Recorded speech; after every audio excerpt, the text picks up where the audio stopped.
Vitor Moreira tá trazendo números. Será que eles vão agradar ao Hugão? Quero comentar. Oi, Léo, meus amigos da Alterosa Esporte, bancada democrática. Muito se fala dessa fase do Cruzeiro, né? O Hugão até chama o Tite de Adenor. Não tá muito feliz com o técnico do Cruzeiro. Mas fica ligado aí que daqui a pouco eu vou tentar amansar essa fera, viu? Vamos ver se o coração do Hugão tá... ou se pode ficar melhor um pouquinho com o Tite. Na verdade, nem eu sei se eu vou conseguir fazer isso. Fica ligado aí. Deus abençoe, tomara que eu consiga. Leonardo Jardim. Adoro o Vitinho. E Tite? O Gabigol já foi, né? Duas situações distintas, né? Vamos dizer assim. Porque o Jardim, ele entrega um time extremamente organizado pro Tite. E o time do Fernando Diniz tinha problemas. O time não conseguia encaixar, não conseguia pegar a ideia do Diniz. Eu digo que o time que chega na final da Copa Sul-Americana, por exemplo, com o Fernando Diniz, é mais mérito e talento dos jogadores que se dedicaram do que propriamente mérito do conceito do que é o futebol do Fernando Diniz. O Fernando Diniz ganhou uma Taça Libertadores da América com o Fluminense. Ok, vamos olhar a experiência dos jogadores do Fluminense. Qual era a ideia deles também? O Diniz chegou no final da Copa do Brasil com o Vasco. Vamos entender também qual é a experiência desses jogadores, o que cada um faz. Então, há mais a ser dito do que apenas os números de cada um. O Tite recebe um time extremamente organizado do Leonardo Jardim. Então, ou seja, a obrigação era uma continuidade de trabalho ideal, o que não tem acontecido. Teremos dias aqui no programa em que nós poderemos fazer uma coisa mais de rivalidade, de brincadeira e etc. Mas aproveitando a fala do Fael e também falando sobre SAF, a gente vê, por exemplo, a SAF do Vasco, que as duas, né? A SAF e a associação está em recuperação judicial. 777. A gente vê, por exemplo, o Textor com esses problemas que ele tem lá no Botafogo, por exemplo, sobre algumas condições, inclusive, de venda de jogadores, etc. Mas aí, geralmente, eu peço sempre a estrutura contábil do Cruzeiro para ver como é que está o abatimento de dívidas da SAF do Cruzeiro, porque a recuperação judicial do Cruzeiro funcionou do seguinte modo: as dívidas foram para a associação e a SAF ficou isenta dessas dívidas, assumindo apenas aquela condição tributária que o Ronaldo tinha ficado responsável por ela.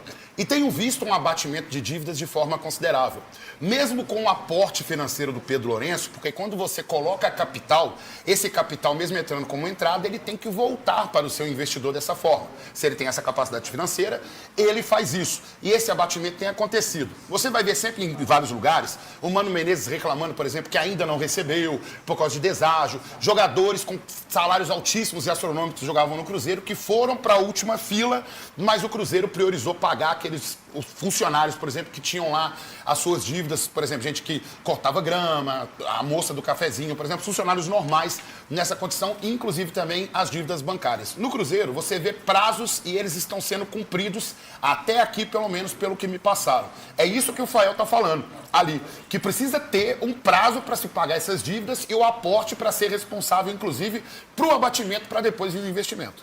Vamos falar do Cruzeiro, porque Vitor Moreira tem uma reportagem especial e a pergunta central é números de Jardim e Tite, como eles se opõem? E a outra pergunta, que vem na esteira, Tite voltará, Adenor voltará a ser Tite? Muito bem, Adenor. Fala, Vitor Moreira. Se tem um cara pressionado, é esse daí. Os abraços nos atletas após a vitória contra o Betim e o discurso do treinador ainda no vestiário mostram o desabafo do comandante. E é assim que se vence, é assim que se foge a equipe vencedora, é assim. Deu final, deu um outro, vamos de novo, vamos de novo. Alma. E coração, fora a qualidade técnica, tem que ter alma e coração. Esse começo da era Tite tem sido complicado. Só 3 vitórias em 7 jogos. Derrota de virada no Clássico, uma goleada sofrida na estreia do Brasileiro, 4 gols de diferença, algo que não acontecia há 14 anos. A maior goleada sofrida desde a chegada da SAF ao Cruzeiro. Dados que marcam uma trajetória. Muito se fala e compara o trabalho do Leonardo Jardim ao do técnico Tite, mas se pegarmos os inícios, os números do atual comandante são melhores. É o famoso tá ruim, mas tá bom. Nos 7 primeiros jogos, Tite venceu mais vezes, 3-1. O número de derrotas é exatamente o mesmo.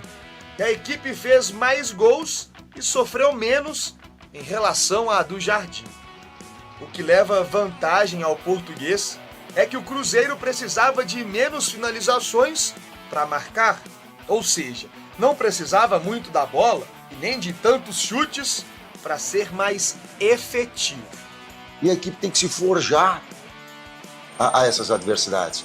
E para forjar uma equipe que ela é campeã, e o Cruzeiro está buscando o título, o Tite veio para buscar título também. Não pense que eu vim aqui porque o histórico traz, ele é forjado em cima de adversidades desses momentos. Agora fica a grande pergunta. O Gão é Tite ou ainda Adenor, hein? Tá, vamos lá. Inclusive, meu médico deve estar assistindo, né? Meu cardiologista, o Frederico Ozarnan, gente boa, da melhor qualidade, porque na hora que o Vitor falou do meu coração, ele deve ter ficado mais alerta nessa condição. Vamos lá, o que acontece? Quando chega o Leonardo Jardim ele pega um trabalho que estava muito difícil dos jogadores entenderem a ideia que o Fernando Diniz colocou. Mas o Fernando Diniz foi campeão da Taça Libertadores com o Fluminense, chegou na final contra o Corinthians de uma Copa do Brasil, chegou na final da Copa Sul-Americana, mas vocês lembram como é que era o futebol do Cruzeiro. Leonardo Jardim pega os jogadores do Cruzeiro, mapeia jogador por jogador, separa o joio do trigo, forma o grupo e encontra o time ideal para poder jogar. E a grande verdade é que realmente ficou a continha do chá, porque na hora que precisava trocar, a gente viu que o Cruzeiro tinha algumas dificuldades. Ô, Gão, o Esdras Lima está aqui no nosso chat dizendo que... será que o Tite está misturando o estilo dele com o do Jardim e não está chegando a lugar nenhum? Na verdade, eu já não vejo mais o estilo do Jardim nesse time. Eu vi no final do jogo contra o Betim, quando os jogadores começaram a conversar entre si, e não vi tanta participação do Tite nesse momento em que o Cruzeiro ganha agressividade e ofensividade, porque eu vejo mais uma comunicação dos jogadores do que propriamente uma manifestação vindo do campo, da beirada do campo. Torço pelo Tite, gente. Não estou torcendo contra ele, não. Chamo ele de Adenor aqui no programa. Estou torcendo para que dê certo, sim. Mas a diferença é que ele pega um trabalho arrumado e organizado do Leonardo Jardim. E por mais que tivesse tomado a decisão de colocar os meninos para jogar os 2 primeiros jogos, ainda assim depois veio com algumas dificuldades. E essas dificuldades é que me preocupa. É difícil colocar sua cara nesse time? Sim. É um time que joga muito diferente, que jogava muito diferente do que é a proposta de jogo do seu Adenor. Só que um trabalho, quando está arrumado, para você desarrumar ele, meu amigo, pelo amor de Deus, né? A vida Alexander, e agora a gente vai conferir lesões no Cruzeiro. O Cruzeiro informa que o atleta Jonathan Jesus foi submetido a exames nesta segunda-feira que diagnosticaram estiramento ligamentar.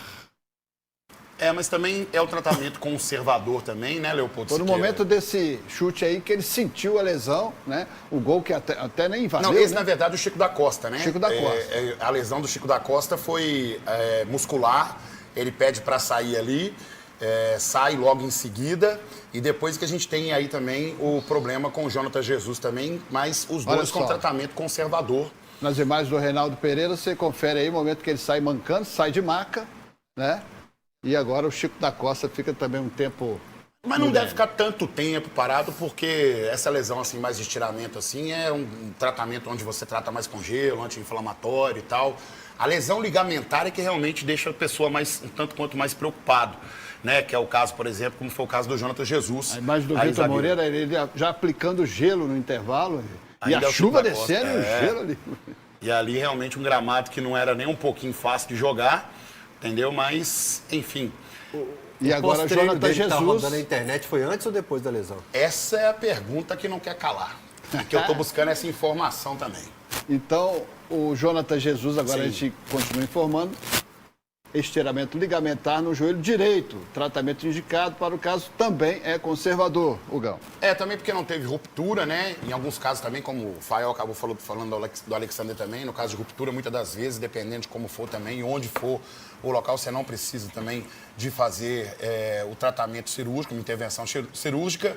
Ótima recuperação para o Jonathan Jesus. Espero que não demore a voltar também. Assim como eu espero também que o Vidalba já possa estar muito e brevemente em campo também, porque estamos precisando de você demais, viu, Vidalba? Agora um cara, meu amigo, que eu vou te falar uma coisa, quando vai pra quebradeira não se lesiona de jeito nenhum, porque o homem tá turbinado, é Leopoldo Siqueira. É ou não é, Bebel? E por falar em futebol feminino, que tem também vez aqui no Alterosa Esporte, direto da Toca da Raposa 2, Vitor Moreira tem novidade na área das cabulosas. Fala, meus amigos da Alterosa Esporte, ó. A Luísa, nova executiva de futebol do feminino do Cruzeiro, acabou de dar coletiva aqui na Toca da Raposa 1. Falou sobre o clube ir pela primeira vez à Libertadores e também sobre os objetivos do Campeonato Brasileiro. Fica ligado aí, que ela comentou também sobre a casa do Cruzeiro no futebol feminino para a temporada. Amanhã eu te conto tudo, então não perde não. Fica ligado que amanhã tem a matéria sobre o que disse a Luísa também, claro, as novas contratadas da Raposa para 2026. Valeu, pessoal, um abraço. Não é fácil, né? Porque a Luísa, ela veio do Internacional, que é um grande trabalho, sem dúvida nenhuma, e substituir a Babi, né? A Bárbara, não é brincadeira. O Cruzeiro vai disputar uma Taça Libertadores da América. Em breve teremos também informações sobre a nova casa do Cruzeiro. Cruzeiro que jogava na Arena Gregorão e também no Independência, quando era ali os jogos decisivos, Leopoldo Siqueira.